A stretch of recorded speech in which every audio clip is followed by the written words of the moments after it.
اهلا وسهلا بكل حبايبي. عاملين ايه؟ يا رب تكونوا بخير. النهارده عايزه اقول لولادي وبناتي معلومه لازم ياخدوا بالهم منها وهم في اول حياتهم وهم في اول طريقهم. لازم ياخدوا بالهم من الكلمتين دول.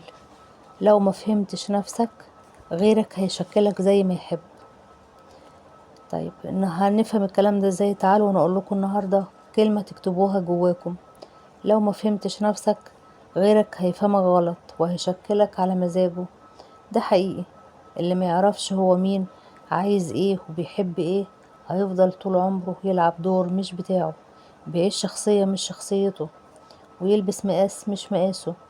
في ناس لما تلاقيك تايه تبدأ تديلك توجيهات، مش عشان بتحبك، لا، علشان تسيطر عليك، عشان انت شخصيتك ضعيفة.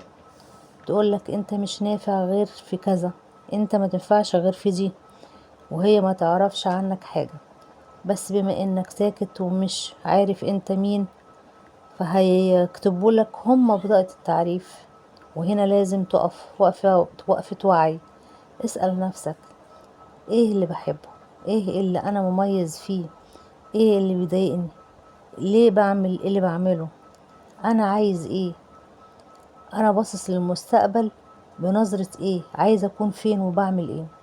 ولما تعرف إجابة الحاجات دي محدش ساعتها هيقدر يوجهك على مزاجه، ولا يلبسك دور الضحية، ولا دور الأضعف، ولا حتى دور اللي دايما بيسكت ويمشي ورا الناس.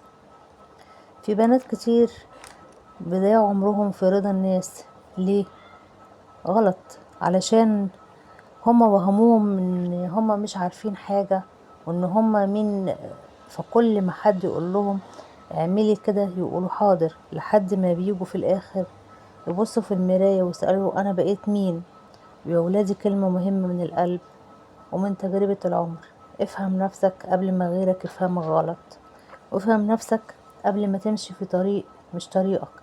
لان في ناس مش عايزين منك غير انك تبقى ضعيف ضعيف ماشي وراهم، مش ورا نفسك.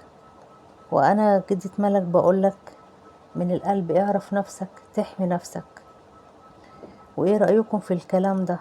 قولولي رأيكم في الكومنتات، وقولولي لو كنتوا تعرفوا حد بالشخصية دي. وفضلا وليس امرا اشتركوا في القناة وفعلوا الجرس ودوسوا لايك. كانت معاكم جدة ملك، وسلام يا حبايبي.